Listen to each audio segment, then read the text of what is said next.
What is up, YouTube? Back with another YouTube video, and today I have a guide on how to complete the Chamber of Starlight Master Lost Sector.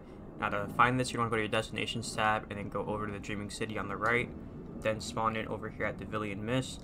Then when you spawn in, all you're going to want to do is just take out your Sparrow, your hoverboard, and then just make your way straight over here to the left. And then I'll just show you how to get there. It does take quite a bit of time, it's pretty annoying, but it's still faster than yesterday's, so, or not yesterday's, day before. But we're going to go ahead and just make our way through this little cave here. And then in this area is where you can find the Lost Sector. So you can see we're just going to keep going this way. And then right here we're going to enter this new part of the map. And then right here all you got to do is just keep going until you hit this little cliff right here. And I just get off the Sparrow. If you want, you can just boost off the cliff and then try to land on it. But you can see I'm just going to jump. And you're going to see the Lost Sector icon right here. And then you're going to see the flag right here. Now, if you don't see this flag here and you don't see this icon on the map, that means you have to complete it normally to unlock Legend and Master. So you're going to have to go inside the cave. And right here, I'm just going to go ahead and bring my Sparrow with me. Or not my Sparrow, my hoverboard. And just make your way down here. And you can see once you reach in the Lost Sector, it's going to say Chamber of Starlight. And then you're just going to give it a second for the enemies to spawn in. Then you would go ahead, kill all the enemies, kill the boss with the chest at the end, and you will unlock Legend and Master difficulty for the Lost Sector. Now, yeah, I'm not going to be able to take my Sparrow back out, but we're going to go ahead and just make our way up here so we can go over the modifiers.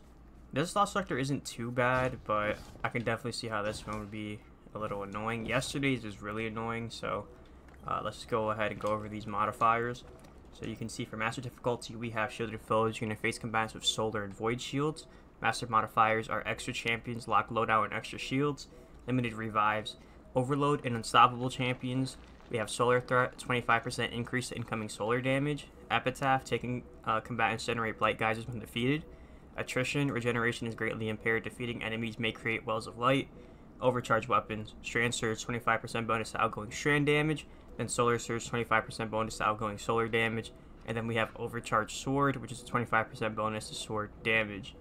Now for rewards, Enhancement Cores are uncommon. If completed solo, Legendary Weapons are common. And if completed solo, Exotic Arms Armor is common. You can see recommended power 1840, but I'm level 1827 and we're going to get it done no problem. So let's go ahead and get into the loadout. So here's the loadout that I used to complete this. Now I will say this Lost Sector is absolutely atrocious, okay? There's annoying overload champions and then attrition makes it even worse, but here's the loadout that I just used to complete it. So we're going to be running Solar subclass with Golden Gun Marksman, and then Gambler's Dodge with Triple Jump and a Knife Trick and Healing Grenades. Now for the aspects, we have On Your Mark and Knock 'em Down. And then for fragments, we have Ember of Ashes, Ember of Char, Ember of Solace, Ember of Torches, and Ember of Eruption. Now, when it comes to the primary weapon, use whatever you want. I use Riptide, and this is helpful for those unstoppable champions because there's literally like 7 of them that spawn in is what it feels like throughout this Lost Sector. There's multiple unstoppable champions. Sometimes they even spawn 2 at a time, so you just need something that's really going to help you with those unstoppable champions, and Riptide definitely can do it. With Chill Clip, if you hit the top half of the magazine, so I think it's like 3 shots, and then it's going to freeze them. And then it's once you hit them again after being frozen, that's going to go ahead and stun them guaranteed. But we can also go ahead and stun them with Polaris Lance. So if you want, just use a Riptide with Chill Clip and that'll help you. But also Polaris Lance is very helpful. The only downside to Polaris Lance, I would say, is when trying to proc that perfect 5th. So you can load that, ignition and everything from the round and everything. It's kind of annoying because if the unstoppable champion is running at you, it makes it harder to hit those crits because he's constantly moving forward. And then, if you're taking flinch from their damage or you're getting flinch from other enemies and stuff like that, it can be very annoying. Most of the time, you're going to see in the gameplay after I clear that boss room, because you have to clear it like 3 times. I'm going to clear it, make sure I get rid of the unstoppable champion.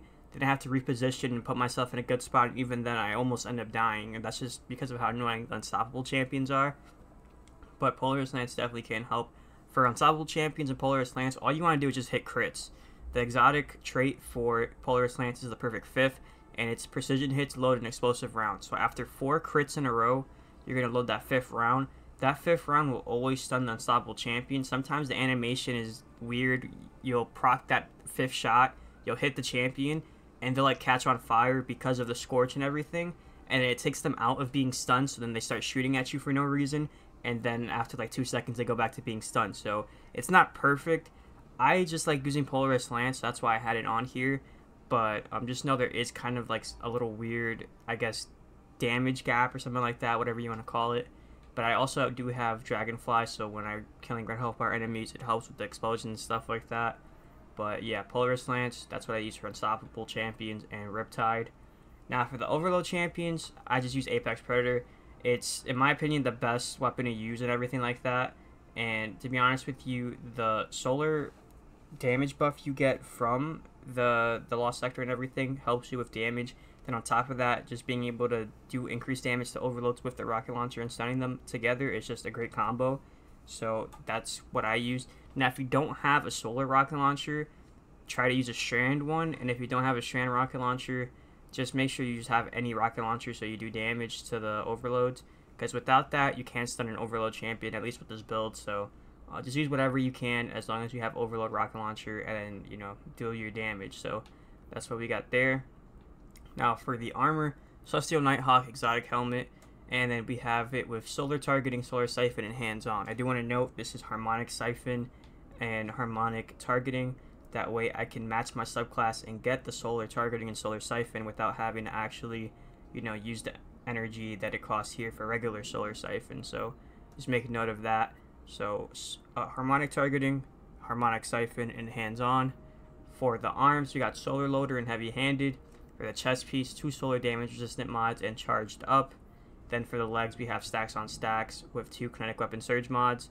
And then for the cloak, we have 2 bomber mods and a time dilation mod. Now, just to very quickly go over this, to be honest with you, if you don't want to run 2 kinetic weapon surge mods, you could run only 1. So for example, if I were to use kinetic weapon surge and then I could throw solar weapon surge will help you when it comes to doing increased damage with your Polaris Lance and your rocket launcher, so take that as even more damage. The only thing is you do need to pick up an Orb of Power in order to activate this damage boost, so just keep that in mind. It is definitely an option. You know, if you're someone who knows you're not going to use Riptide a whole lot, but you know you're going to use Polaris Lance, for example, and you want that extra damage for both those weapons, it can be helpful, but just know I mainly have 2 kinetic weapon surge mods to do increased damage with golden gun. So that's pretty much it. Now getting into the artifact here, feel free to pause it and just copy it right now. But first row doesn't really matter. If it only matters if you have one of these weapons. For example, if you're going to stun an overload with auto rifle, then make sure you have that, so that way you can stun them. But again, we're going to be using overload rocket launcher. But the second row, killing trigger with from whence you came can be very helpful, and blast radius if you're going to use heavy ammo to kill red health bar enemies, that can help you. Flint Striker as well as Wish into Being.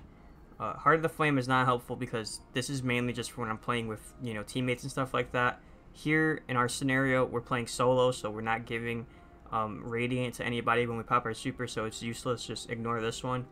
And then for the fourth row, Overload rocket launchers, I recommend obviously to stun the Overload champions. And then raise the precision while Radiant, Solar, Precision, Final Blows cause combatants to ignite. This is going to pair well with Flint Striker and as well as a Killing Trigger. These are all going to give you boosts to your Solar subclass and everything like that. And then Solo Operative, very useful because we're playing solo, so you might as well get that increased damage of everything we got going on. So that's the artifact. Feel free to pause it, like I said, if you just want to copy it. And with that being said, that's the loadout. Let's get into the gameplay.